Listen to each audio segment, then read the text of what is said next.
Hoy día hemos elegido este tema, ¿no? Los estados financieros como materia prima para valorizar empresas. Hincapié en algunos puntos relevantes en contextos de crisis financiera. De hecho, es un tema bastante, digamos, amplio, ¿no? No va a ser posible que en una hora podamos desarrollar a profundidad todos esos temas. Vamos a hacer vamos a hacer hincapié en los puntos más relevantes, ¿no? Tampoco quiero hacer una ametralladora de conceptos, ¿no? Porque eso finalmente los abruma y no ayuda, sino he elegido, los, he seleccionado los conceptos que me parecen más apropiados, ¿no? Entonces, esta presentación tiene tres partes: conceptos previos, estados financieros y, por último, los puntos relevantes en crisis financiera. Va a haber dos momentos en los cuales voy a responder preguntas. Las preguntas las pueden enviar por el chat de esta aplicación de Facebook Live o también al WhatsApp que se les envió por correo para que lo puedan hacer por ahí si prefieren, ¿no? Las voy a responder acabando el segundo punto y acabando el tercer punto, ¿no? Entonces empezamos. Conceptos previos. Estas definiciones nos van a servir primero para ubicarnos en contexto y segundo también porque son definiciones importantes para poder desarrollar la presentación. Por ejemplo, número uno, empresa. Las empresas, o sea, el concepto de empresa tiene varias acepciones, ¿no? Por ejemplo, desde el punto de vista legal, una empresa se puede definir como una sociedad anónima cerrada. Desde el punto de vista contable, de repente es un conjunto de activos financiados con pasivos y patrimonio. Desde el punto de vista de recursos humanos, la empresa puede ser vista como un grupo de gente que tienen una visión y una misión, ¿no? Y trabajan para eso, ¿no? Pero en la acepción que a nosotros nos importa, que a nosotros nos interesa, pues que es una visión de inversionista, ¿no? Si nosotros estamos analizando una empresa es con fin de invertir en ella, ¿no? Y de repente voy a exagerar un poco, ¿no? Y lo voy a un poco caricaturizar.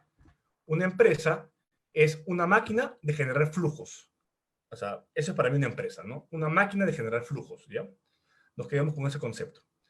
Siguiente concepto previo, valorización.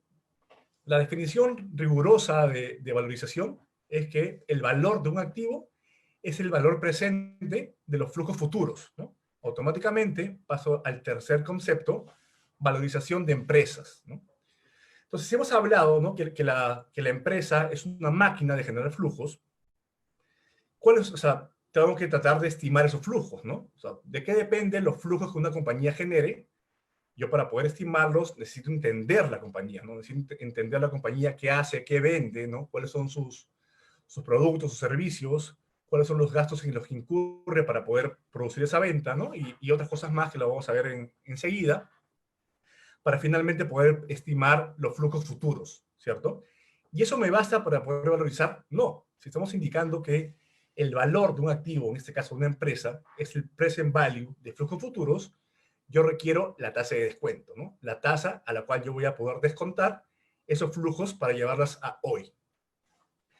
Esta tasa de descuento, no, bueno, me sirve para recordar el principio básico de finanzas de inversiones, es que hay una relación directa entre riesgo y rentabilidad, ¿no? A mayor riesgo que uno va a asumir, también debería requerir una mayor rentabilidad. En el caso de las empresas, también aplica este concepto, ¿cierto?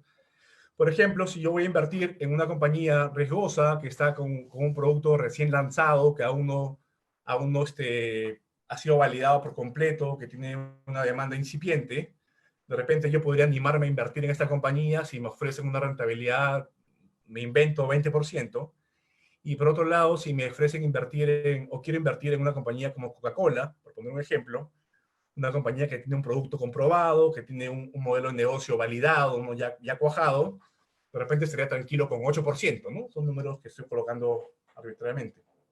Entonces, hay que vemos ahí que sí hay una relación directa entre el riesgo que uno asume y la rentabilidad que uno espera, ¿no? Esa rentabilidad que uno espera también se puede entender como una tasa de descuento. ¿Cómo se calcula esa tasa de descuento para una empresa? ¿No? Estamos en el tercer punto todavía.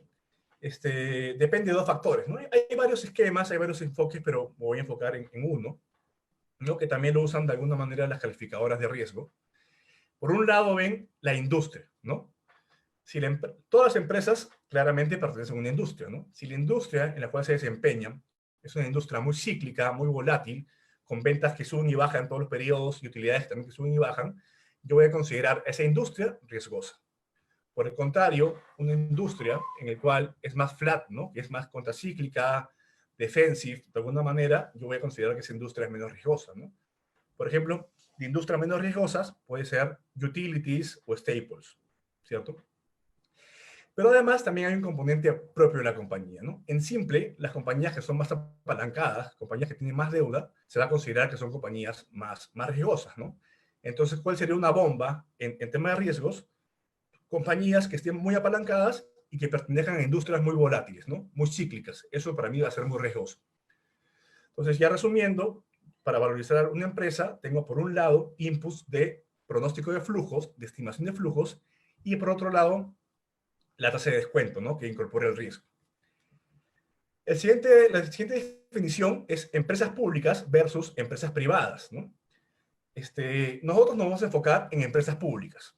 Cuando me refiero a empresas públicas, no me estoy refiriendo a empresas que pertenezcan al Estado, empresas del gobierno, sino me refiero a empresas que el público, que los ciudadanos, cualquiera, pueden comprar, ¿no? Que los ciudadanos pueden incorporarse en su accionariado. Por ejemplo, si yo quiero comprar acciones de Coca-Cola, lo puedo hacer porque es pública, ¿no? En simple, cotiza en bolsa. Yo puedo con $1000 llamar a mi broker y decir, quiero comprar acciones de Coca-Cola, quiero ser accionista de Coca-Cola, y lo voy a hacer, obviamente con $1000 voy a tener el 0.000 y varios ceros más, 1%, pero voy a ser accionista.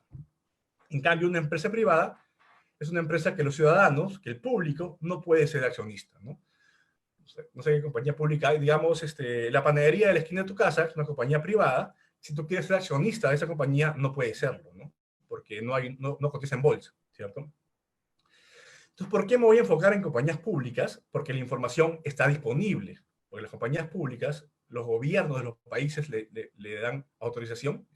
Tu empresa quiere ser público, quieres que mis ciudadanos compren tus acciones, bacán, yo te autorizo, pero te obligo a que reportes tu información, ¿no? En cambio, las compañías privadas, si tú quieres analizar esa compañía, no puedes, ¿no? Tendrás que pedirle, por favor, al gerente o al dueño que te pase esa información y te va a decir, no me interesa dar información, ¿no?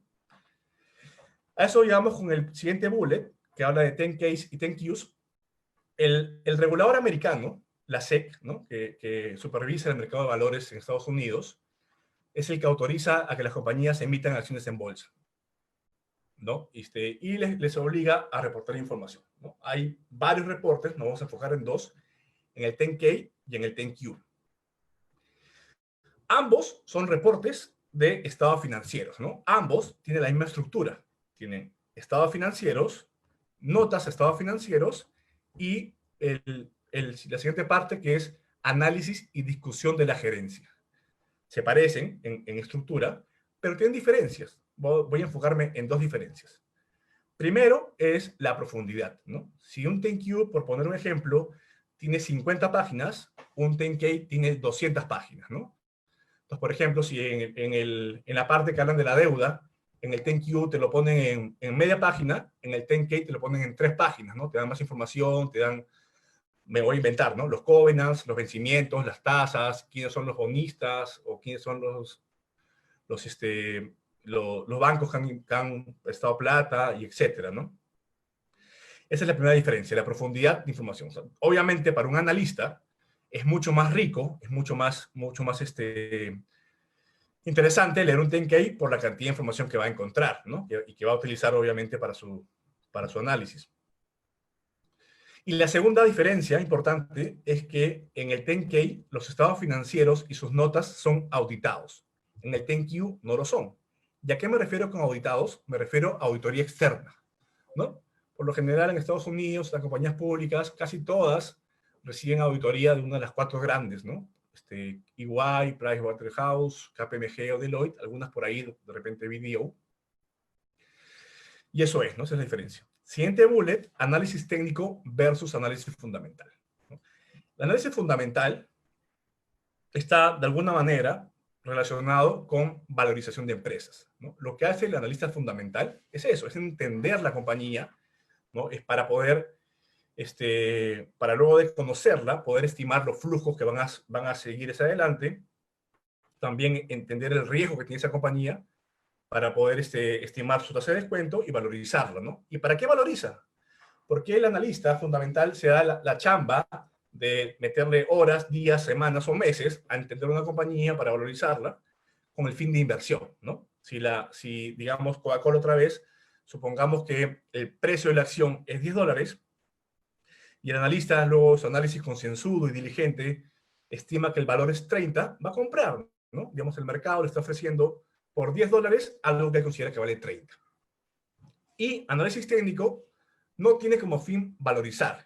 El analista técnico, usando otro enfoque, ¿no? Usa como materia prima simplemente información de mercado. ¿A qué me refiero?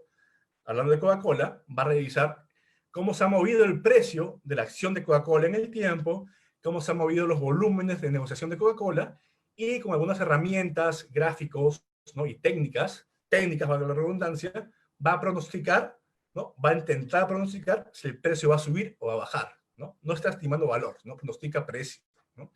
Y según eso toma su decisión. Yo particularmente utilizo análisis fundamental porque es en el cual yo creo y tengo convicción, pero no descalifico para nada el técnico, ¿no? Porque la gente, ¿para qué invierte? ¿Cuál es el objetivo de un inversionista? ¿Para qué se dedica a su tiempo, su vida, a analizar compañías para invertir? Para ganar dinero. Ese es el objetivo, ¿no? Entonces, por ambos lados, técnicos y fundamentales ganan dinero, ¿no? Y por eso lo hacen, por eso se valida y subsiste. De hecho, el análisis técnico tiene mucho más tiempo que fundamental, ¿no? Tiene cientos de años, ¿no? Ya. Lo que sí, bueno, ambos análisis, como comentaba, son válidos porque sirven, ¿no? Si no, no existirían. Lo que sí no estoy de acuerdo es cuando la gente dice invertir en bolsa es jugar en bolsa.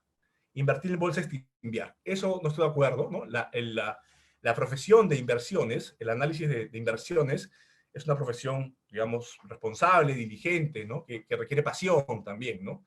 No estoy de acuerdo y no lo acepto que la gente diga que comprar acciones es una timba, ¿no? Y el último concepto de este slide es crisis financiera. Igual, si ustedes entran a Wikipedia, a Google, a donde quieran entrar, va a haber varias excepciones de crisis financiera. Yo voy a enfocarme, digamos, yo puedo definir una crisis financiera por los síntomas que vemos en los mercados financieros, ¿no? Una crisis financiera va a estar asociada a que los mercados financieros, en general, de manera masiva, caigan. Cae el mercado accionario, cae el mercado de bonos, cae el mercado de commodities, cae el mercado de real estate, todo cae, todo está en pánico. Son los efectos, o digamos, es lo que podemos ver en una crisis financiera. Los mercados financieros de alguna manera son un termómetro de lo que pasa en el mercado real, en la economía real, ¿no? Entonces, una crisis financiera, por lo general, también está asociado a que haya un choque de oferta, un choque de demanda, que haya desempleo y cosas de ese tipo, ¿no? Entonces, es una crisis financiera. Yo les quiero comentar un caso, ¿no? Yo empecé a chambear ya directamente en asset management, en inversiones, en el 2008, a inicios del 2008, y ese año, hacia finales, inicios del 2009, fue la crisis subprime, ¿no? Entonces, digamos, como que me compré todos los boletos para empezar en el momento más divertido, ¿no? Y en ese momento, bueno, yo recién empezaba en este negocio y por ahí leía pues, que esa es una crisis que nunca antes vista, que es una crisis de una vez en tu vida. Y eso ya no es tan cierto, ¿no? Porque luego, revisando un poco, ¿no? En el 2001, 2002 hubo una crisis importante, la .com, el 2008, 2009 esta crisis subprime, y ahora en el 2020 la crisis de la pandemia, ¿no? Entonces, eso de llamarle crisis de una vez en la vida ya no es tanto así, ¿no? Las crisis se presentan, las crisis existen, son reales, y uno como analista financiero debe estar preparado, ¿no? Debe tomar sus previsiones para poder afrontarlas de la mejor manera, ¿no? Ese es el, el sentir, ¿no? Antes de acabar esta primera sección, acá puse la foto de Warren Buffett.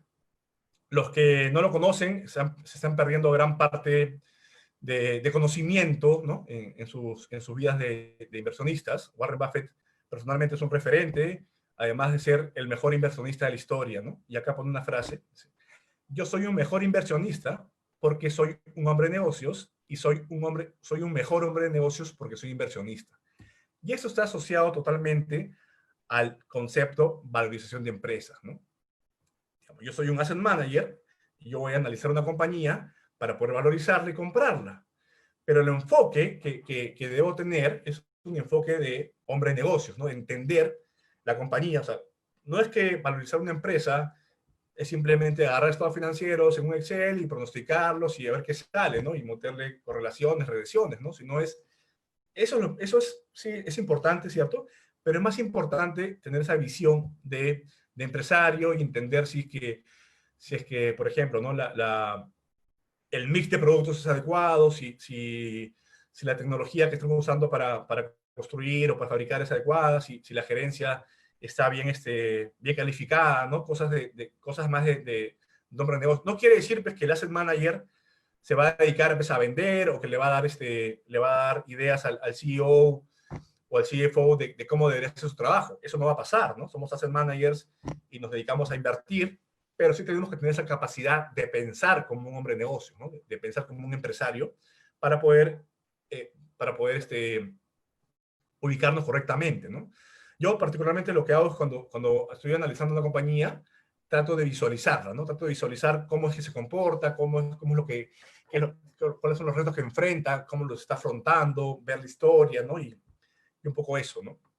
No hablo de mí, la persona que tengo a la mano, ¿no? No es que yo quiera decir que yo soy un super inversionista, o mucho menos, ¿no? Pero es el ejemplo que tengo a la mano. Bueno, entonces hemos acabado el primer punto.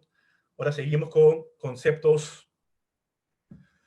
El segundo punto son estados financieros y luego de este punto, como les comentaba, vamos a hacer una pausa para poder responder algunas consultas. Esas consultas, o sea, ¿por qué yo he decidido hacer el Q&A en dos partes? Porque en esa primera ronda de preguntas quiero de alguna manera medir por dónde va su inquietud, por dónde va su interés, para en la medida de mis posibilidades, el tercer punto, poder enfocarlo en esa dirección, ¿no? En la medida de mis posibilidades y de mis limitaciones, ¿no? Estados financieros. Son cuatro: balance sheet, income statement, cash flow statement y estados de cambios en el patrimonio. Son cuatro, ¿no? Entonces, en los 10Ks, en los 10Qs, digamos que cada uno es una hoja, ¿no? Cada uno es un sheet. Chévere. ¿Ustedes consideran que leyendo cuatro hojas uno puede tener una comprensión medianamente importante de una compañía? Cero, imposible, ¿cierto? Voy a poner un ejemplo, digamos, forzado realmente. Vemos la cuenta, el elemento activos en el balance, y vemos que, digamos, suma 100 el total, y una de las cuentas, activo fijo, es 70. Ustedes estarían tranquilos, cómodos, satisfechos, sabiendo que en una sola línea te están dando el 70% de los activos. No, pues eso es demasiado poco, ¿no? Por eso es que existen las notas a los estados financieros. Y es en las notas donde, entre otras cosas, va a haber un detalle de las cuentas principales de los estados financieros, ¿no? En el caso del activo fijo, por poner un ejemplo, en las notas te van a decir ese activo fijo, cómo se descompone entre terrenos, edificios, maquinaria, equipo. Te van a indicar ese activo fijo, cómo se está depreciando, lineal, acelerada. Te van a indicar también si hay construcción en progreso. Te van a indicar también, por ejemplo, si es una cadena de retail, las tiendas, dónde están ubicadas, en qué ciudades, en qué estados. Si es una compañía industrial, las fábricas dónde están, qué capacidad tienen de producción, etcétera. Una información que es rica, que es relevante para el analista, ¿cierto? Igual, por ejemplo, en el income statement, las ventas, o sea, que claramente debería ser la cuenta más grande del income statement, si te ponen una sola línea, te dice muy poco, ¿no? En las notas te van a abrir, ¿no? Te van a decir cuánto se vendió en cantidad, ¿no? En volumen, cuánto es el precio unitario, promedio, no sé, cuánto es la venta por zona geográfica, la venta por segmento de negocio, la venta por producto, información que va a ser también útil para el analista. Entonces, ¿a qué voy? ¿Cuál es mi primera conclusión en estados financieros? Que las notas en los estados financieros es parte integrante de los estados financieros. No gano nada yo leyendo cuatro hojitas porque ahí voy a tener muy poco, ¿no? Yo tengo que leer esas cuatro hojitas con sus notas, que en un 10Q pues, pueden ser 20 páginas más o 30, y en un 10K pueden ser 50 o 80, no sé, estoy poniendo números arbitrarios también. Ese es el punto, ¿no? Ahora vamos a hacer un repaso en tres estados financieros, los tres primeros. El balance sheet, ¿cómo se ve? Recordemos el primer ejemplo, el primer concepto previo. Empresa. ¿Qué es una empresa? Es una máquina de generar flujos, ¿cierto? Y esos flujos se generan de manera espontánea. O sea, alguien crea una empresa y ¡plum! Aparecen flujos. No, pues eso no funciona así, ¿no? Sino que los flujos hay que fabricarlos, hay que generarlos. ¿Y qué parte de la empresa es lo que genera los flujos? Los activos, ¿no? Si digamos que la empresa es una máquina que genera flujos, los activos son el motor que los genera. Los activos son los que permiten esa generación, ¿no? Activos, capital de trabajo, activo fijo, intangibles, ¿cierto? Lo generan. Entonces, seguimos con el razonamiento, ¿no? Si es que los activos son los que permiten generar los flujos, oye, qué bueno que son. ¿Por qué no tengo más activos? ¿Por qué no tengo activos hasta que acabe el slide, ¿cierto? Porque el lado negativo de los activos es que hay que financiarlos. O sea, cuestan, ¿no? No es que tampoco, o sea, ni los flujos aparecen de manera espontánea, ni los activos aparecen de manera espontánea, ¿no? Nada es gratis. Hay que pagarlos, hay que financiarlos. Entonces, en el balance se ve claramente cómo se financia. Una parte se financia con los liabilities, ¿no? Los pasivos u obligaciones, ¿no? ¿Qué es eso? Como su nombre lo indica, es una obligación. Alguien, un tercero, te prestó plata, ¿no? Te dio crédito para que tú puedas financiar parte de tus activos, ¿no? Pero así como te la dio, luego tú te has comprometido, tú te has obligado a pagarle. Y la otra parte del financiamiento es el equity, el patrimonio. ¿Eso cómo surge? Surge porque los dueños de la compañía, los accionistas, los propietarios, ponen de su bolsillo plata a su empresa, ¿no? La compañía tiene una obligación con los accionistas, ninguna. Los accionistas son los dueños de la compañía, ¿no? ¿Y por qué lo hacen? ¿Por qué los accionistas son tan buena gente de poner plata a una compañía sin obligarle a nada al que la recibe, a la empresa? Porque ellos están apostando en su empresa, ¿no? Ellos dicen, yo voy a poner plata para poder arrancar la compañía, para poder financiar parte de los activos, con el objetivo de que prenda la máquina, los activos generen muchos flujos, esos muchos flujos sirven para pagar las obligaciones y me quede a mí, accionista, a mí, dueño de la compañía, flujos suficientes para poder recuperar mi inversión y además tener ganancias, ¿cierto? Eso es un balance en una compañía. En el tema del income statement, tenemos ventas en el top line, ¿no? Los gringos lo llaman así.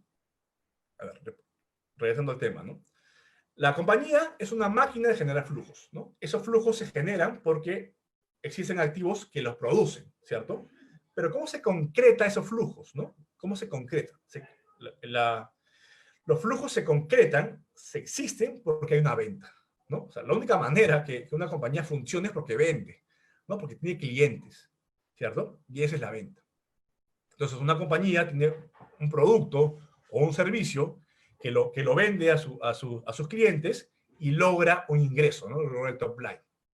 Les pregunto, ¿esa venta es lo que la compañía gana? Sería bueno, ¿no? Pero no es que sea espontáneo, no es que ese producto o ese servicio apareció, qué bueno, véndelo, ¿no? Eso sería un robo. Eso no es así, sino que esa venta, ese producto o ese servicio ha tenido que haber una inversión, ha tenido que haber un gasto para que exista, ¿no? Esos son los gastos, ¿no? Entonces, en el income statement tenemos el top line de ventas y luego tenemos una serie de gastos y costos, ¿no? De diferentes naturalezas y tipos, ¿no? Por ejemplo, el costo de ventas, el gasto de ventas, ¿no? El gasto de administración, el sueldo del gerente, el gasto de publicidad, el gasto de investigación y desarrollo. Si la compañía se financió con deuda, los gastos financieros, ¿no? De pagar esa deuda, de separar esos intereses al que ha puesto deuda. La compañía que está bueno, en todos los países casi, ¿no? Las compañías tienen que compartir parte de sus utilidades con el Estado, ¿no? Con el llamado impuesto de renta. Finalmente es un gasto, ¿no? La compañía está grabada, o sea, por tener utilidad, tiene que pagar un impuesto por esa utilidad, por esa renta, ¿cierto? Es un gasto. Por suerte es un gasto variable, ¿no? Va a pagar un porcentaje de lo que gana, pero es un gasto, ¿no? Entonces, en simple, el income statement empezar con ventas, tiene muchos gastos y acaba con utilidad. Y por último, el cash flow statement es un tema, ¿no? Un concepto. El net income existe, yo puedo ver la utilidad, es concreto, no existe, es una figura contable. Útil sí, pero es abstracto. Lo que es real es el cash flow, ¿no? Si una compañía empieza un año con $100 de cash, ¿no? En caja banco $100, y acaba el año con $200, ¿qué sucedió? la compañía generó un cash flow de 100, ¿cierto? Lo que hace este estado financiero es clasificar todas las actividades que conlleven cash, sea ingresos de caja o salidas de caja de la compañía, en tres. Cash flow de actividades operativas, voy a exagerar un poco para explicarlo. Acá van a estar todas aquellas actividades que la compañía hace en piloto automático, ¿no? Que la compañía lo puede hacer con el CEO de vacaciones, ¿no? Por ejemplo, cobrar clientes, pagar luz, agua, teléfono, pagar planillas, pagar impuestos, pagar intereses, ¿no? Simplemente rodar, ¿no? Girar las ruedas, nada más. Ya. En cash flow de actividades de inversión, acá van a ir todas aquellas actividades, ¿no? Todas aquellas transacciones que sí requieren un análisis, ¿no? Que es para invertir. La compañía puede invertir de tres maneras. Primero, en CAPEX, ¿no? En compra de activo fijo, ¿no? ¿Y la compañía para qué podría comprar activo fijo? Tiene dos funciones. Primero, por un CAPEX de mantenimiento. Digamos, la compañía cada 10 años renueva maquinaria, entonces compra máquinas nuevas para renovar las viejas, ¿cierto? O podría comprar activo fijo para crecer. Tenía 10 máquinas, quieren incrementar la producción, compra 2 más para crecer, ¿cierto? Entonces, la primera forma de actividad de inversión es el CAPEX. La segunda forma de actividad de inversión es un crecimiento inorgánico, ¿no? La compañía quiere crecer, se va a demorar mucho creciendo, comprando máquinas, decide comprar otra empresa, una acquisition. Y la tercera forma de actividad de inversión, ¿no? La compañía generó mucho cash, ¿no? Generó mucho cash flow en los últimos años, por algún motivo no quiere todavía pagar deuda, no quiere repartir dividendos, pero también va a ser ocioso que almacene todo ese cash generado en caja y bancos, ¿no? En una cuenta de ahorros. Entonces, ¿qué hace? Decide invertir. Y podría comprar bonos y acciones de otras compañías con el fin de armar un portafolio de inversión. Esa es actividad de inversión. Y por último, actividades de financiamiento son las asociadas al capital, que lo vamos a ver en el próximo slide. Entonces, hemos hecho un esquema rápido de los estados financieros y qué información me dan, ¿no? Acá voy a entrar un poco más de detalle. Acá yo clasifiqué el balance de una manera diferente de repente, ¿no? Yo clasifiqué los activos en activos operativos y activos no operativos, ¿no? Para poder definir esto, yo voy a empezar por los no operativos. Los activos no operativos son aquellos activos que la compañía podría disponer, podría venderlos, podría regalarlos, podría quemarlos, lo que fuera, ¿no? Y las ventas no varían. Por lo tanto, el operating income tampoco varía. Por ejemplo, vamos a suponer Alicorp. Voy a usar el ejemplo Alicorp. Digamos que Alicorp tiene en su balance, se compró un edificio que está en Surco y lo usa para alquilarlo, ¿no? En ese edificio no hay oficinas, no hay almacenes, no hay nada. Lo usa para alquilarlo a un tercero y recibe una renta. Si Alicorp decide vender, donar, regalar ese edificio, ¿se van a afectar las ventas? ¿Se van a afectar el operating income? Cero en absoluto, ¿cierto? Entonces, los activos no operativos son, repitiendo, son aquellos activos que no me impactan en las ventas del negocio, no me impactan tampoco en la utilidad operativa. ¿Pero puede generar ganancia? Sí, ¿no? Por ejemplo, en el caso de Alicorp, si es que compró ese edificio para alquilarlo, es un activo no operativo, y me genera ganancia, y está acá, por debajo de la utilidad operativa, ¿no? En una cuenta llamada ingreso por inversiones. ¿Qué otro tipo de activos puede estar en el activo no operativo? ¿No? La compañía compró bonos, Alicorp compró bonos, por ejemplo, del gobierno peruano, entonces también está acá, lo compró para parquear plata y ganar una rentabilidad, tener un yield. Lo que gana por ese bono está por acá, ¿no? En cambio, los activos operativos son ese motor que tiene la compañía para generar sus flujos core, sus flujos de su negocio principal, ¿no? Esos activos operativos son los que generan el EBIT, los que generan las ventas y el EBIT. Esos activos son tangibles e intangibles, ¿no? Los tangibles, maquinaria, ¿no? Capital de trabajo. Intangibles, por ejemplo, patentes, ¿no? Ya, y ahora vemos el lado derecho del balance. Por suerte, o sea, hemos hablado que los activos se tienen que financiar. Por suerte, parte de esos activos se financian de manera espontánea, ¿no? Porque el negocio te financia.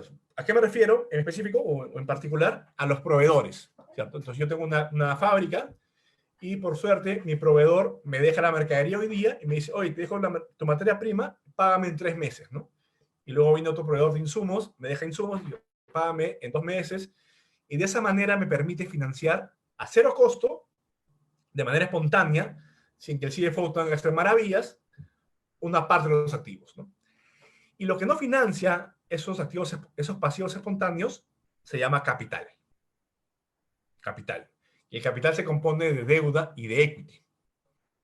No, deuda me refiero a deuda que grava intereses, ¿no? Que puede ser emisión de bonos o préstamos bancarios. Y equity, ya lo hemos conversado, ¿no? Es lo que los accionistas ponen de su bolsillo, su billete, ¿no? Ese es el capital.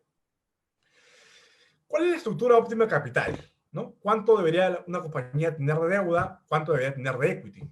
No hay una respuesta única, pues, ¿no? No existe. O sea, sí hay modelos teóricos que al curso de Corporate Finance lo pueden revisar, ¿no? Pero son teóricos, ¿no? ¿Quién es el que decide cuánto va a ir de deuda y cuánto va a ir de equity en mi estructura de capital? El CEO con el CFO. Vamos a poner un ejemplo de mercado, de disponibilidad, ¿no? Supongamos que una compañía se pueda financiar con bonos a 1000 años, con una tasa de interés de 0,5% anual, pagando solamente intereses anuales del principal en 1000 años. Y se pueda financiar de manera abundante con esas condiciones. ¿Qué haría el CEO? Obviamente tomaría todo lo que pueda de deuda y muy poco de equity, ¿cierto? Pero ese caso no existe, no es real, ¿no? Entonces, igual, hablando de CEO, el CEO, digamos, o la compañía, si es que tiene deuda, es una obligación, ¿no? Partimos de que el CEO emite deuda porque, siendo responsable, la emite porque sabe que la va a poder pagar. Pero el tema es que tiene que pagarla, ¿no? Entonces, en su plan A, ¿no? Hace su proyección de ventas, de gastos, y piensa que la va a pagar de manera holgada. Pero los negocios son negocios y puede ser que no vaya tan bien y se pueda ajustar, ¿no? Y puede ser que de acá a 3 años, si las ventas no van como él espera, pueda tener complicaciones y la compañía pueda quebrar. Entonces, el CEO podría tener el incentivo, oye, yo prefiero tener todo en equity, ¿no? ¿Eso estaría bien? ¿Para quién trabaja el CEO? El CEO de una compañía, ¿a quién reporta? A los dueños, a los accionistas, ¿no?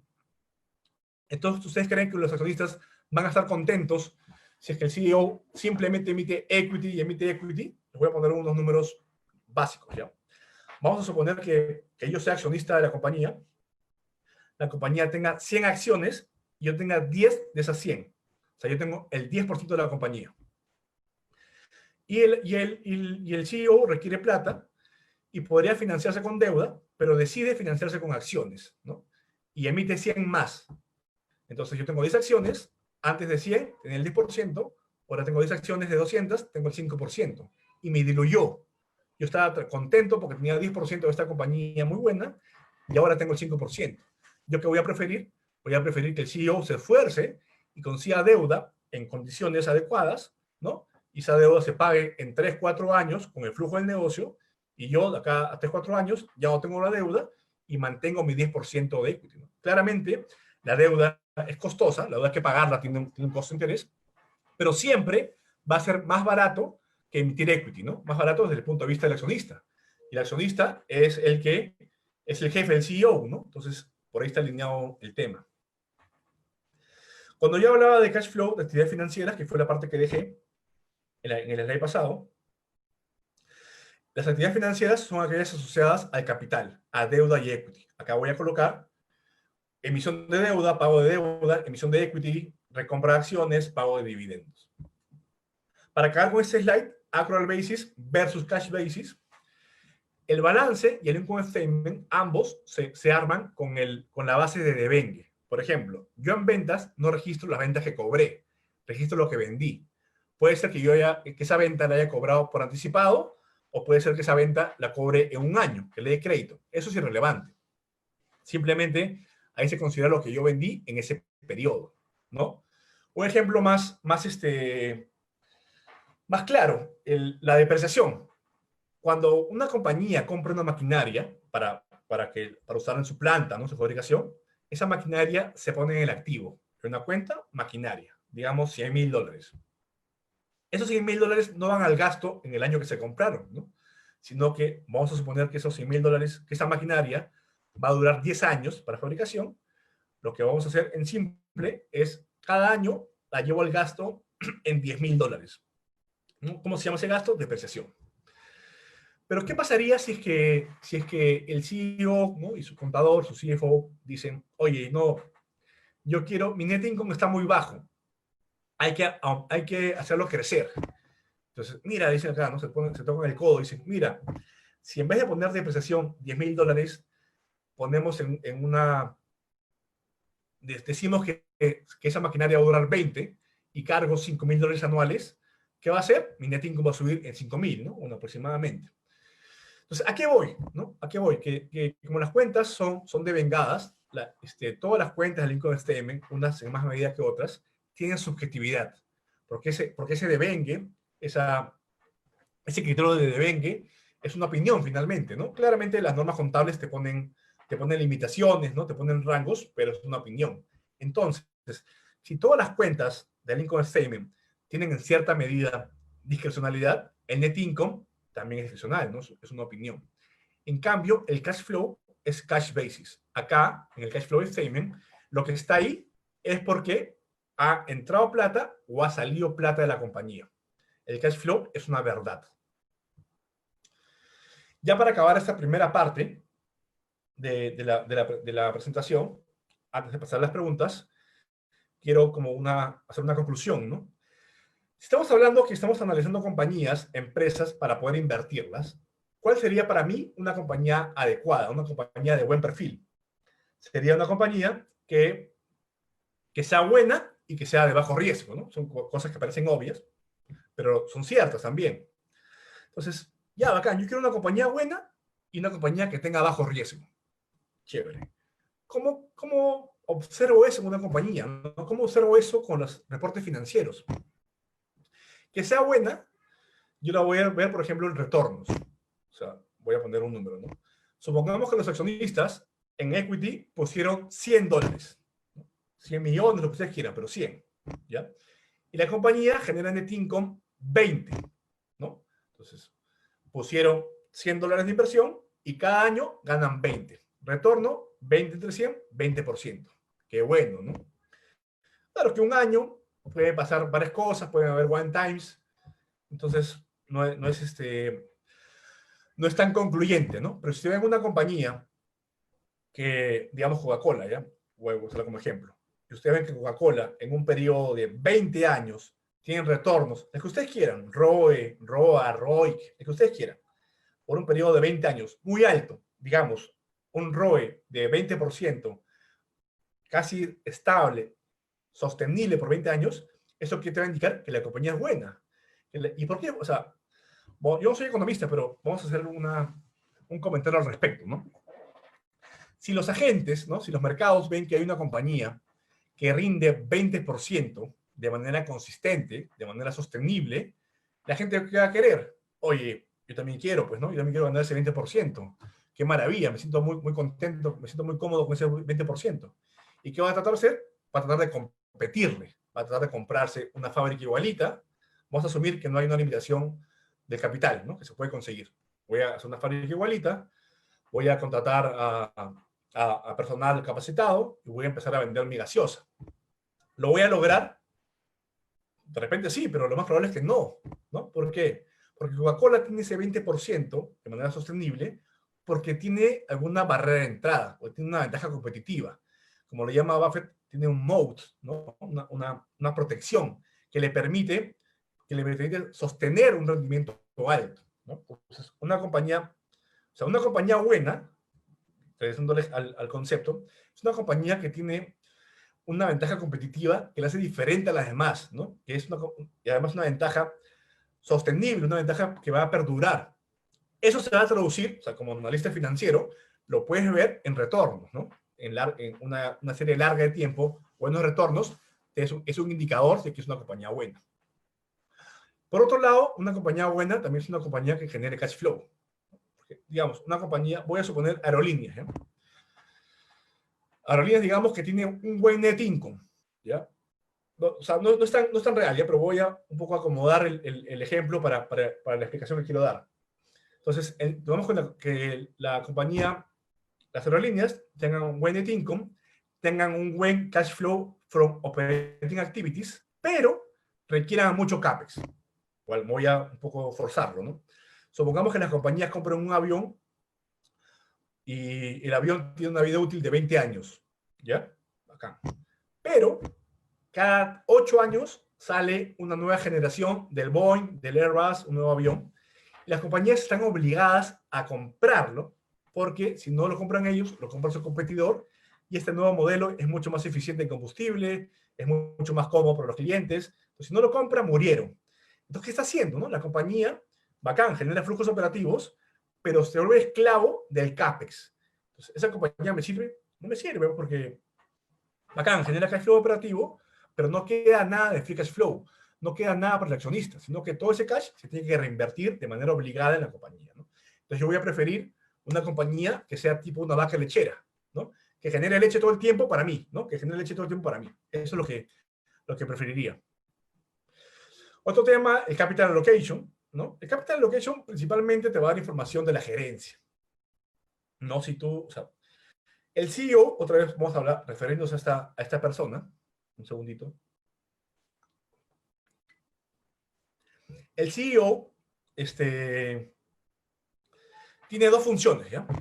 ¿No? Una función es generar mucho flujo, generar mucho net income, ¿no? Entonces, para hacer eso, ¿qué tiene que hacer? Tiene que vender más, tiene que poder subir los precios de venta, tiene que gastar menos, ¿no? ¿Cierto? Así es simple. Entonces, el pata, desde que se despierta hasta que se acuesta, lo único que piensa es generar flujo. Acá. Pero tiene otra función que es igual de importante, que es, ya, generaste flujos, ¿qué haces con ese flujo? Eso es el capital allocation, ¿no? Entonces, si tú ves igual una historia de 10 años en la compañía, ¿no? Que el CEO generó buenos flujos y además ese flujo generado lo invirtió bien, ¿no? Lo usó para pagar deuda de manera adecuada, lo usó para pagar dividendos de manera adecuada, lo usó para una acquisition, para CAPEX, bacán. Pero si tú ves que este CEO genera mucho flujo, porque el pata es un súper comercial, es un tigre, pero ese flujo que genera lo usa para comprar aviones para la gerencia, es algo malo, ¿no? Entonces, el capital allocation me va a ayudar a entender de alguna manera qué tan bueno es el gerente, ¿no? Porque finalmente hay personas atrás, ¿no? Y por último, en el tema de riesgo, la palanca. Con esto vamos a acabar esta parte de la presentación, ¿ya? Y también esto está asociado también a la crisis, ¿no? ¿Cuál es el riesgo de una compañía? O sea, si yo compro una compañía, ¿cuál es mi riesgo? ¿Cuál es el principal riesgo? Que la compañía quiebre, ¿cierto? Que la compañía default. Ya. ¿Por qué una compañía quiebra? ¿Por qué una compañía hace default? Una compañía hace default porque incumple algo, ¿cierto? Claramente. Entonces, sigamos razonando. Para que una compañía pueda incumplir algo, es porque tiene compromisos, ¿cierto? Entonces, ¿cuál sería la compañía que nunca podría quebrar? Una compañía que nunca podría quebrar es aquella compañía que no tenga compromisos, ¿no? Entonces, en ese sentido, sería una compañía que tenga todos sus gastos variables, no tenga deuda y nunca va a quebrar, porque en el peor de los casos va a ganar cero, pero nunca va a perder, nunca va a tener que pagar nada a nadie. Eso claramente no existe, ¿no? Pero hay niveles. O sea, las compañías que tienen muchos gastos fijos, ¿no? Tienen una planilla que es un sueldo fijo, abultada, tienen alquileres muy importantes que pagar todos los meses, además que tienen deuda a la cual tienen que pagar intereses y tienen que pagar la amortización que corresponda en su cronograma de pagos, importante, o sea, tienen una carga que pagar entre operativa y financiera importante, es riesgosa, ¿no? Porque obviamente vamos a asumir que el CEO lo planeó así porque es optimista y porque cree que las ventas le van a acompañar y va a poder pagarlo. Pero los negocios son crueles y digamos que la venta cayó 10%, no la hacen, ¿no? Entonces, deberíamos evitar compañías que tengan mucha palanca, ¿no? No solamente financiera, también operativa, ¿no? En la medida de lo posible. Bueno, vamos a parar ahora para hacer algunas preguntas. Espero que hayan llegado algunas preguntas y ahora Valeria me las va a pasar para poder responderlas y sea de su agrado.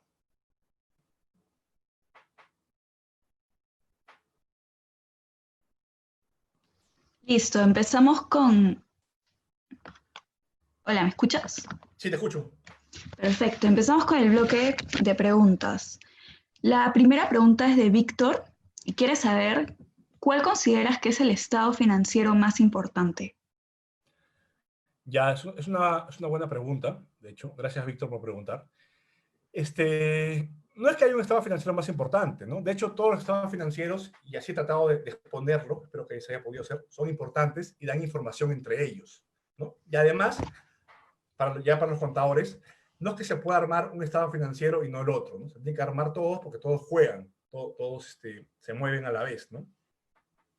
Lo que sí es claro es que los mercados, ¿no? Wall Street, por decirlo de alguna manera, le da mucha importancia al income statement. ¿Y cómo se la da? Se la da porque hay un múltiplo, ¿no? Un múltiplo de valor que es muy seguido, que es el price to earnings, ¿cierto? El PE, el PE. ¿Qué es este múltiplo? Es simplemente el precio de la acción entre el earnings per share. Precio de la acción, dato de mercado, earnings per share, un dato del income statement, ¿no? Que sería el net income entre la cantidad de acciones. Entonces, a lo que voy es que si, para Wall Street el net income o el income statement es un estado financiero muy importante. Lo siguen mucho. De hecho, los analistas que siguen compañías siempre están viendo cuál es el guidance o cuál es el consenso de earnings per share para el siguiente Q, para el siguiente año, están pendientes de ello, ¿no? Y les importa. Yo creo que sí, que es importante el income statement, pero también es importante el cash flow, por lo que hemos hablado, ¿no? Por ejemplo, si ustedes revisan cuando tengan tiempo, ahora que estamos en cuarentena, podría haber más tiempo de repente, ¿no? Podrían revisar los estados financieros de Amazon y se van a dar cuenta que Amazon hasta hace algunos años no ganaba plata. Tenía net income muy bajo. ¿Por qué? Porque no le importaba ganar plata. O sea, ellos estaban más preocupados en tener cash flow, ¿no? Entonces, el cash flow es un estado financiero a revisar, a considerar, a ver, ¿no? Como les hablaba hace un rato también, siendo una compañía que genera mucho net income, pero no genera free cash flow porque es esclava de la compañía, es esclava de poder reinvertir en capas de mantenimiento, en capas de remodelación, no sirve para nada, ¿no? O sea, es plata que no la veo, ¿no? Está bien, genera plata, pero no la veo, la tiene que reinvertir. Y por último, en el caso del balance, me parece a mí que es un estado financiero un poco dejado de lado cuando es muy importante, ¿no? Sobre todo, cuando uno invierte en compañías, por lo general, la gente se preocupa mucho en cuánto puedo ganar, ¿no? Cuánto es lo que puedo yo rentabilizar. Y es importante, sí, pero es más importante cuánto puedo perder, ¿no? Yo, o sea, voy a poner un ejemplo también un poco forzado, ¿no? Si a mí me dan una opción de invertir en una acción que puedo triplicar mi plata, pero con un 20% de probabilidad puedo perderlo todo, y otra opción que yo puedo ganar 15% anual, pero la probabilidad que pierda es muy baja, yo voy a preferir la segunda, ¿no? Porque yo voy a preferir siempre, o sea, yo priorizo el, el, no sé, el downside que el upside, ¿no? Eso es lo que priorizo. Entonces, en el balance te ayuda a ver en qué estás sentado, ¿no? Vas a ver ahí qué tiene la compañía, en un caso, pues, complicado, qué podría agarrar para vender, ¿no? Y pagar deuda. En caso de liquidación, ¿no? ¿Qué le queda, ¿no? Digamos, es un estado financiero que yo considero que no es tan visto y eso me parece un error, ¿no? Creo que he podido responder la pregunta. ¿Hay otra pregunta, Valeria? Sí, la segunda pregunta es de Daniel y dice, siguiendo la línea de tu argumento que los inversionistas siempre desean ganar, ¿qué opinas sobre los inversionistas, compra empresas, que ingresan al mercado peruano por primera vez y aceptan pérdidas absolutas durante los primeros años con tal de consolidar e imponer la marca? ¿Qué tanto estos inversionistas aceptan este riesgo? No me quedó clara la pregunta. O sea que hay inversionistas que entran para perder. ¿O puedes repetir, por favor? Sí, te la repito. Sí. Siguiendo la línea de tu argumento de que los inversionistas siempre desean ganar, ¿qué opinas sobre los inversionistas que ingresan al mercado peruano por primera vez y aceptan pérdidas absolutas durante los primeros años, perdón, con tal de consolidar e imponer la marca? ¿Qué tanto aceptan este riesgo? Ah, ya, bueno, claro. O sea, digamos, cuando uno hace una inversión en equity, particularmente, supongo que será el caso, es una visión de largo plazo. ¿no? O sea, si yo invierto en equity, no debería preocuparme qué va a pasar con el siguiente trimestre, ¿no? No debería preocuparme eso, porque yo estoy invirtiendo, digamos, para que lo que va a pasar de acá a 10 años, ¿cierto? Entonces, sí es, o sea, por ejemplo, ¿no? Si yo veo una compañía, ahora, por ejemplo, ya vamos a poner un ejemplo puntual. Si hoy día yo analizo una compañía, ¿no? Pública, americana, o del país que sea, yo puedo, y por la situación actual, ¿no? De cuarentenas y crisis económica, yo puedo estimar que la compañía con seguridad va a perder plata los siguientes 2 años. Eso para mí no va a ser un impedimento de no comprarla, porque yo no voy a ver 2 años. Si yo compro la acción, a mí lo que me importa es el valor que va a generar en el futuro. ¿Qué futuro? Para siempre, ¿no? Forever. Entonces, son 2 años de bache, sí, pero tengo una luz al final, ¿no? Entonces, es una buena pregunta y la visión que debe tener el inversionista de equity es una visión de largo plazo. Pero el mercado lo castiga. De hecho, el ejemplo es Dell, ¿no? Dell hace unos años, cuando ya se vio vencida, pues porque en el segmento premium estaba Apple, que se llevaba a toda la gente de clases altas, clases sociales altas, ¿no? Y estaban los asiáticos que vendían máquinas mucho más baratas, y Dell se quedó como que en el aire. Entonces el fundador de él se dio cuenta pues, que la compañía iba a seguir reportando malos números y el mercado la castiga, ¿no? El precio empieza a caer, caer, caer. Lo que hizo de él, no quería tener esa presión de ser público, de que le pidan thank yous todos los trimestres y reporte feo. ¿Y qué hizo? Juntó un grupo de amigos, estoy exagerando, ¿no? Y compró la compañía, ¿no? Salió y compró todas las acciones y volvió a la compañía privada, ¿no? ¿Por qué? Porque tiene una visión de largo plazo, ¿no? El mercado, Wall Street, castiga las compañías que reportan mal en el corto plazo. Entonces no quería tener esa presión, sacó la compañía pública, la puso privada y comenzó a hacer los cambios que tenía que hacer con el fin de luego, una vez que ya haya levantado, volverla a hacer pública, ¿no? Espero haber respondido la pregunta, Valerio. ¿Hay otra pregunta? Sí, tercera pregunta de Joana. ¿Qué Ya. tips puedes ofrecer para analizar el cash flow statement? A ver, el cash flow statement, como comentaste un rato, es bastante importante porque es una verdad, ¿no? O sea, si algún contador o alguna empresa quiere manipular el cash flow, ya linda con lo delincuencial, ¿no? Porque se puede comprobar muy rápidamente. Entonces, ahí también radica parte de su importancia.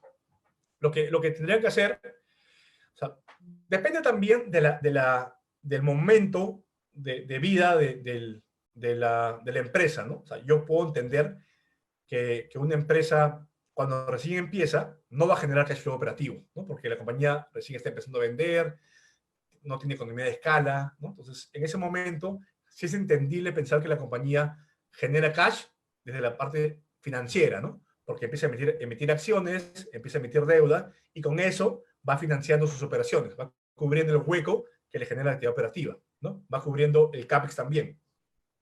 Pero en la medida que la compañía va madurando y pasan años, yo no puedo esperar que la compañía siga generando cash de manera financiera, porque también al CEO que va a salir a vender sus papeles se le va a acabar el cuento, ¿no?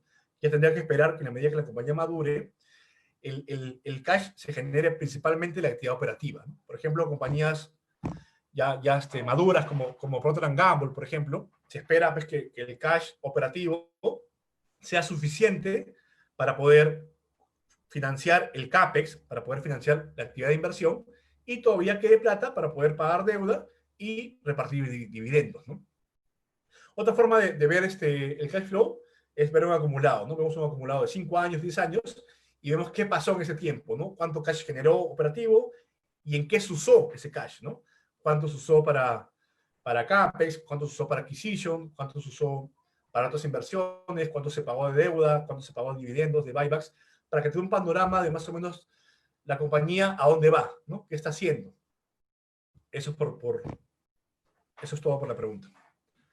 ¿Hay otra pregunta? Sí, Armando quiere saber, cuando un inversionista usa un análisis de inversión por factores, por ejemplo, un momentum o value, ¿hace el mismo ejercicio mental y operativo para proyectar flujos? O sea, un análisis de momentum es un análisis no tan fundamental, ¿no? Un análisis de momentum es un análisis más técnico. Entonces, no, en principio no debería requerir hacer el análisis de flujos, sino análisis técnico de ver cómo se movió el precio, cómo están los volúmenes, y en base a eso tomar su decisión. No, como dije al principio, yo no yo estoy de acuerdo que hayan varios enfoques para analizar, para invertir. Yo particularmente uso el fundamental, pero bienvenido también eso, ¿no? Y repitiendo lo que dije en ese momento, lo que yo sí no apruebo es que la gente tiembee, ¿no? Para mí la profesión de inversiones es una profesión de bastante responsabilidad, ¿no? Y también honestidad, ¿no? Bueno, creo que paramos ahora para seguir con la siguiente parte de la presentación. Bueno, no nos queda mucho tiempo. Voy a hacerla, espero, en 20 minutos, para no pasarme mucho de las 9, y luego hacemos más preguntas, ¿ya? Disculpen la brevedad en las preguntas. Seguimos, última sección del webinar. Puntos relevantes en contextos de crisis financiera. Primero, ¿no? O sea, digamos, a mí me preguntan, pues, ¿qué debo ver cuando analizo empresas en una época de crisis? Y la respuesta es lo de siempre, pues. O sea, lo que tú tienes que ver ahora en compañías es lo que siempre has debido ver, ¿no? No es que porque hay crisis aparecieron nuevas cosas, no. O sea, de repente sí, mayor énfasis en la capacidad de pagar deuda, mayor énfasis en la capacidad de pagar gastos fijos, ¿sí? Pero son cosas que uno siempre debió ver, ¿no? No es que, pum, apareció la crisis, cambió el mundo, o sea, o cambiaron los negocios son iguales. Hay más estrés de liquidez, hay más estrés de ir a mercados a conseguir plata, sí, eso sí, pero el análisis no debería cambiar, ¿no? El primer slide que puse es un slide más de llamar a un positivismo, ¿no? Como hablamos hace un rato también, las crisis se han dado cada 10 años, ¿no? Y si tú ves una trayectoria más larga de, no sé, 100 años de mercados financieros o de bolsa, pueden ver que ha habido muchas crisis, ¿no? De la Gran Depresión y todas ellas, ¿no? Pero ¿qué ha pasado siempre que había una crisis? ¿Qué ha pasado siempre que había una crisis? Siempre que había una crisis, luego el mercado se ha levantado, ¿no? Entonces acá tenemos en azul tenemos el chart de precios de Berkshire Hathaway, ¿no? Que es la compañía de Warren Buffett, el señor que les puse hace un rato su rostro, ¿no? Y tenemos en verde el chart de precios del SPY, ¿no? Del ETF del S&P 500, ¿no? Que lo estoy poniendo acá como una referencia de mercado americano, ¿ya? Entonces vamos a ver primero el verde, ¿no? El verde estaba por este nivel en el 2000 y en el 2002, por ahí, 2003, que explota la crisis.com, ¿no? La crisis de la burbuja.com, ¿no? Que hubo un apetito voraz por comprar compañías de Internet. El mercado cae y cae de manera importante, ¿no? Pero ¿qué vemos luego? Luego, unos meses y años, el mercado se recupera y vuelve a salir adelante, ¿no? Luego otra vez, ¿no? El mercado llega a un pico y luego en el 2009, en marzo de 2009, toca un piso, ¿no? Y también cayó como 40%, creo, el mercado. Pero ¿qué vemos luego? Que otra vez pasan los meses y el mercado se recupera y luego empezó un rally alcista, ¿no? Que duró hasta diciembre del año pasado, ¿no? Y este año, a partir de la pandemia, otra vez cae, ¿no? El mercado estuvo cayendo creo que 25% en semanas y luego se recupera una cantidad importante también, ¿no? En el caso de Berkshire Hathaway, es parecido, excepto acá. Si ustedes ven el principio, el inicio de este eje X, se van a dar cuenta que Berkshire cayó antes, ¿no? Yo en ese momento aún no trabajaba en mercados, ¿no? Estaba todavía chiquillo, ¿no? Pero ya lo he leído. En ese momento, en el 2000, se decía que era el fin de Buffett, ¿no? Que Buffett ya había caducado, que no se había adaptado a las nuevas tecnologías, ¿no? Que no entendía el Internet y que ya su ciclo había pasado, ¿no? Por eso que su portafolio cayó pues un montón al principio, ¿no?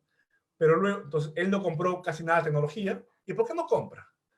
¿Por qué Buffett no compra compañías de tecnología? O sea, para que Buffett compre algo, tiene que entenderlo, ¿no? Entonces, es un principio que él le llama círculo de competencia, ¿no?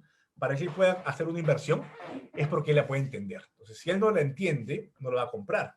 y es es una buena recomendación para todos, ¿no? O sea, digamos, si alguien viene a ti y te empieza a hablar de una compañía de biotecnología, ¿no? Que va a encontrar la vacuna para el COVID, pero tú no entiendes nada, yo te diría que mejor no compres, ¿no? Porque uno tiene que comprenderlo, ¿no?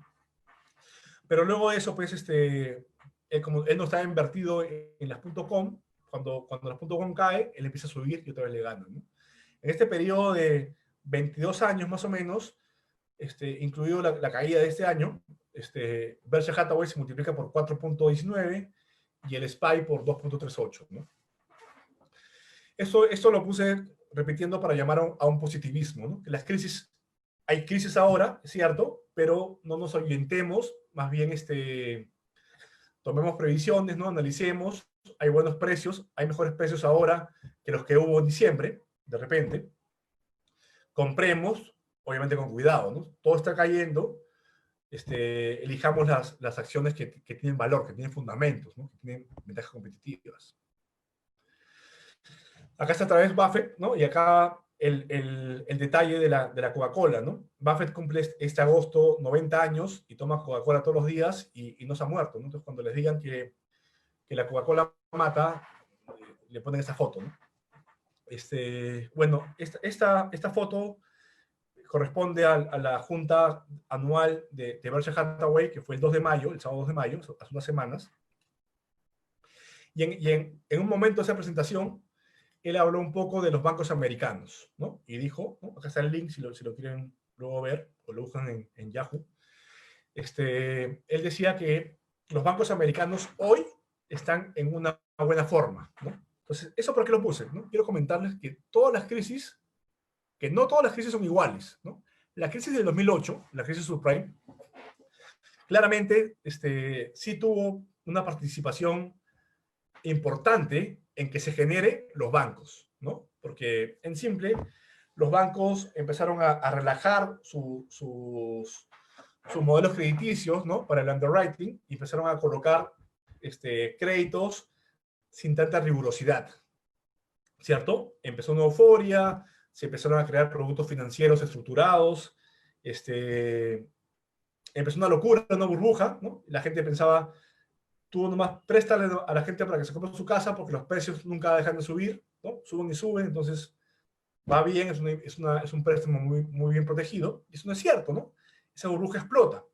Entonces, cuando se rompe la cadena de pagos y empieza a explotar todo este tema de la burbuja inmobiliaria, la burbuja.com, claramente los bancos estaban debilitados porque los bancos en sus balances tenían basura, ¿no? Tenían estos créditos que habían otorgado con un underwriting laxo, ¿no? Con unas políticas de desembolso laxas, ¿no? No adecuadas. Claramente tuvieron pues una erosión en su valor.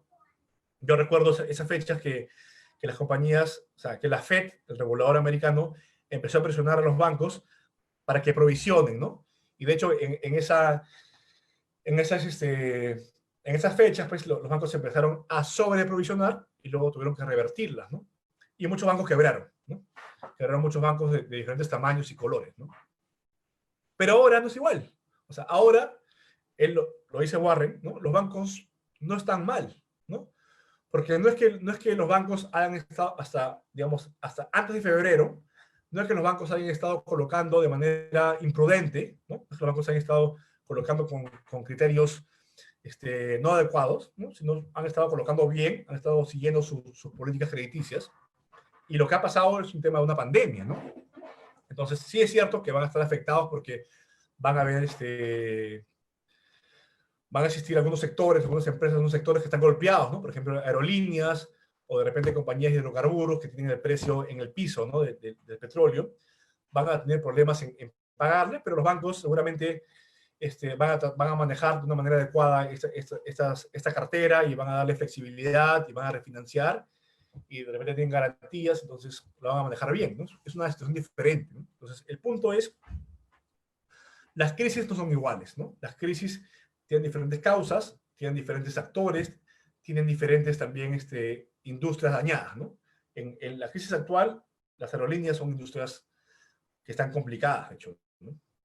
Y de repente compañías como las de e-commerce están súper bien, ¿no? Si ustedes ven también los números de Amazon, es una locura, ¿no? Ya. Otro slide que saqué también de la presentación de Buffett. Warren Buffett comentó en esa presentación que él había vendido su participación en 4 aerolíneas, ¿no? Las más grandes: American, Delta, Southwest y United Airlines. Entonces, le preguntan, ¿no? Más o menos le preguntan por qué vendió. Y él da dos razones, ¿no? Primero, porque hay incertidumbre, ¿no? Él no sabe, no sabe, no tiene una bola de cristal y no sabe qué va a pasar con esta industria, ¿no? O sea, sabemos que hoy día está paralizado, que hoy día los vuelos están casi en cero, ¿no? Que no hay vuelos y que la compañía tiene que pagar sus gastos fijos y que van a seguir llegando aviones, porque los aviones, no sé si ustedes conocen, no es que la aerolínea va a la tienda y compra un avión, ¿no? Sino que los aviones se piden con anticipación, que hay un compromiso de comprarlos y Boeing sigue fabricando y van a llegar y van a tener que pagarlos, ¿no? Eso se sabe. Lo que no se sabe es cuándo van a empezar, cuándo van a retomar las operaciones. Tampoco se sabe cómo va a cambiar el hábito de consumo de los clientes, ¿no? Si van a querer seguir viajando, si van a preferir aviones más grandes, más chicos, si no van a querer viajar en avión. No saben, ¿no? Entonces, ante la incertidumbre, ante no tener claro el tema, Buffett prefiere vender, ¿no? Y eso es adecuado, es también como yo creo que la gente debería pensar, ¿no? Si yo analizo una empresa y no puedo visualizarla, no puedo ver cómo va a estar de acá a 5 años, mejor no comprarlo, ¿no? ¿Y eso por qué sería? Porque no está en mi círculo de competencia, ¿no? Círculo de competencia es un concepto clave en el análisis fundamental. Y además, Buffett dice también de taquito que fue un error, ¿no? Porque Buffett, si ustedes leen sus cartas anuales, y los invito a que lo hagan, están colgadas en su página web, Buffett por décadas ha hablado que las aerolíneas, o que esa industria es una mala industria, ¿no? Siempre lo ha dicho, y bueno, cayó en su error y compró, pues, ¿no? Compró hace unos meses, y bueno, aceptó que fue un error, ¿no? Que es hidalgo reconocerlo, ¿no? Ya, siguiente slide. Acá puse algunos números de esta compañía JCPenney. JCPenney es un retailer americano que tiene más de 100 años, ¿no? Más de 100 años vistiendo a la clase media americana, ¿no? Una compañía icónica. Pero, bueno, hasta el lunes que estaba viendo, hasta el domingo o sábado, no había presentado formalmente su pedido de bancarrota, ¿no? Pero ya se especulaba en media que lo iba a hacer, ¿no? Una compañía que ya estaba tirando la toalla, que iba a entrar a una reestructuración o liquidación, no estoy seguro. Entonces, ¿qué vemos acá? Vemos algunos números, ¿no? Caja, casi $400 millones. Total debt, más o menos 4.5 billions. Y gastos administrativos, 3.5 billions, ¿no? Anuales. Entonces, una compañía, y voy a suponer por simplicidad que todos los gastos operativos, todos los gastos generales sean fijos, ¿ya? Entonces, redondeando, en un mes se gastan $300 millones en gastos operativos. O sea, en un mes se acabó la caja. Es una compañía que está cerrada, o sea, sus tiendas están cerradas hace semanas, ¿no? Entonces, yo supongo que ya no deben tener oxígeno para poder seguir pagando y deciden meterse a una liquidación o una reestructuración, ¿no? O sea, un Chapter 11 de repente. O sea, digamos, en crisis, veamos eso, ¿no? O sea, si yo veo una compañía hoy día, porque la quiero comprar, yo puedo estimar que el 2022, por decir algo, ¿no? Yo puedo estimar que el 2022 el mundo va a regresar a la normalidad, ¿no? El 2022 el mundo va a ser como fue el año pasado, ¿ya? Entonces acá digo, voy a ver esta compañía, a ver si el 2022 regresa a como estaba el año pasado, la compañía vale 100, bacán. Pero yo, antes de preocuparme de eso, de cuánto va a valer en el 2022, tengo que preocuparme si la compañía va a poder sobrevivir esos 2 años. Porque ¿de qué me sirve que valga $100 el 2022 si es que el 2020 o 2021 va a morir, ¿cierto? Entonces, en crisis, yo tengo que revisar, bacán. Tengo que hacer un análisis fino de saber cuánto tiene en caja, cuánto tiene en cuentas corrientes activas que puede convertir en caja, tengo que saber si tiene líneas de crédito disponibles para poder utilizarlas, para poder activarlas. Tengo que saber si la compañía puede tener acceso al mercado porque tiene un socio importante atrás, porque tiene, no sé, algo que le puede ayudar, ¿no? Tengo que saber si la compañía tiene lo que está al final, ¿no? Generar cash flow. Si la compañía puede tener activos no operativos que pueda vender, si la compañía puede tener un portafolio de bonos que pueda vender. Tengo que ver si las fuentes de caja, para ver si esas fuentes de caja sólidas o potenciales puedan cubrir con cierta holgura los gastos fijos que la compañía tenga por este año y el siguiente, o lo que ustedes estimen, ¿no? Pero tengo que hacer ese análisis fino. Porque en este caso, a mí me va a importar menos cuánto vale la compañía. Me importa sí, pero me importa más si la compañía va a poder sobrevivir, ¿no? Entonces hay que hacer ese análisis y requerimos creatividad, claramente, ¿no? Para acabar con JCPenney, es una compañía pues, que ya venía mal, ¿no? En los últimos 5 años, la compañía empezó a perder ventas, a caer en ventas, y en los últimos 10 años, la compañía no ha presentado utilidad, ha presentado puras pérdidas, ¿no? Una compañía que ya venía golpeada porque habían nacido otras compañías que la estaban destruyendo en el mercado, ¿no? Inclusive las de e-commerce, ¿no? Otro caso que he puesto acá es esto de Carnival Corporation, una de las compañías líderes en cruceros, ¿no? En esta forma de viajar, ¿no? Esta compañía, yo creo que bien. Vamos a ver acá el chart de precios. Acá puse un año de precios, ¿no? La compañía de abril 2019 a febrero 2020 estuvo siempre por encima de $40 por precio de la acción, ¿no? Incluso 50, 60. Vamos a suponer por simplicidad que el mercado que el mercado es perfecto, ¿no? Y que el precio de la acción recoge el valor de la acción, ¿ya? Pues vamos a suponer que el valor de la acción es $40. Y luego empieza la pandemia, la industria de turismo, los cruceros también se ven muy golpeados y la acción cae de manera estrepitosa, ¿no? Cae de 40 o de 50 que estaba en enero a $7. Cae de manera brutal. ¿Por qué? Porque claramente no iba a vender nada. Y tiene gastos fijos importantes, ¿no? Tiene que seguramente pagar parte de la tripulación, tiene que pagar la deuda que tiene, etcétera, ¿no? Entonces, la compañía, yo creo que bien, ¿eh? Yo creo que hizo bien. La compañía tenía que decidir, ¿no? ¿Qué hago?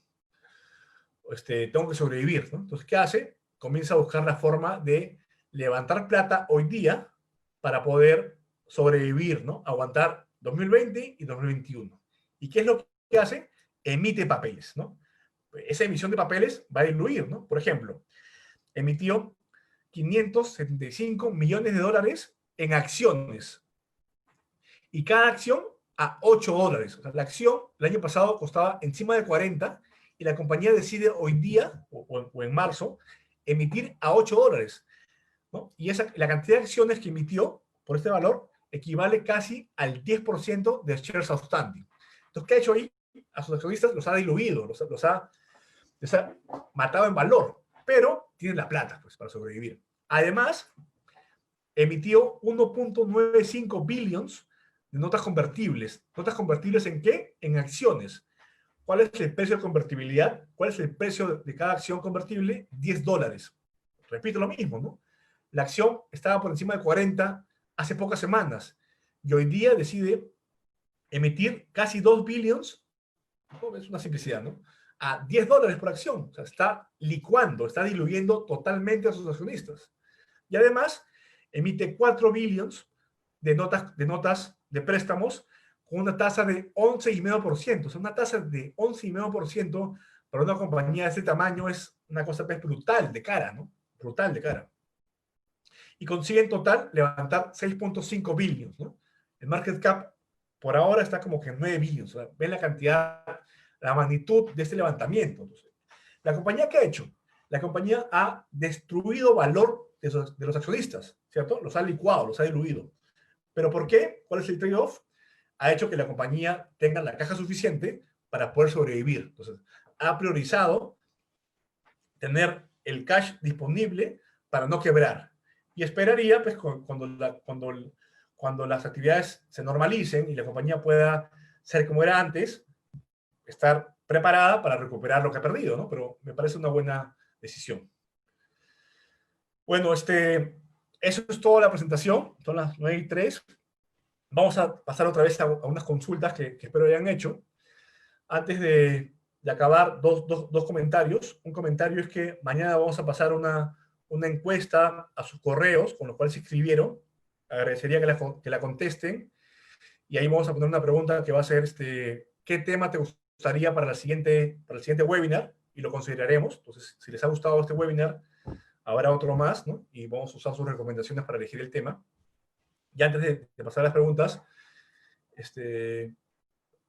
quería comentarles que Perú Securities ha lanzado ya su programa de preparación para el CFA nivel 1, apuntando al examen de diciembre de 2020, en la modalidad de clases web en vivo, ¿no?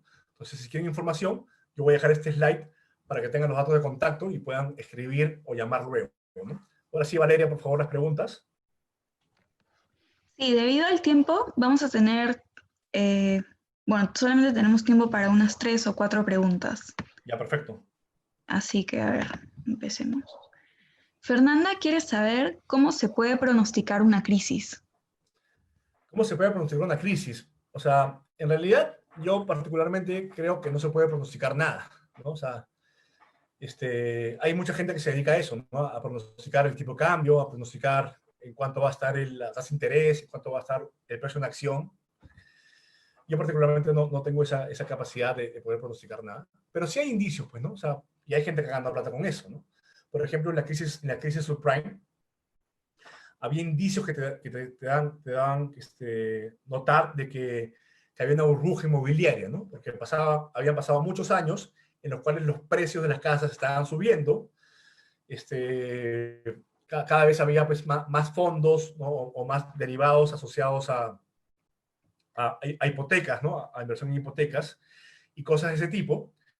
Entonces, algunos inversionistas la vieron, ¿no? Vieron que habían indicios, sabían que esto iba a reventar, que era una burbuja hipotecaria, no sabían cuándo iba a pasar, pero empezaron a tomar acciones, empezaron a comprar papeles que en caso reviente iban a ganar plata, ¿no? O sea, uno se puede dar cuenta de eso, ¿no?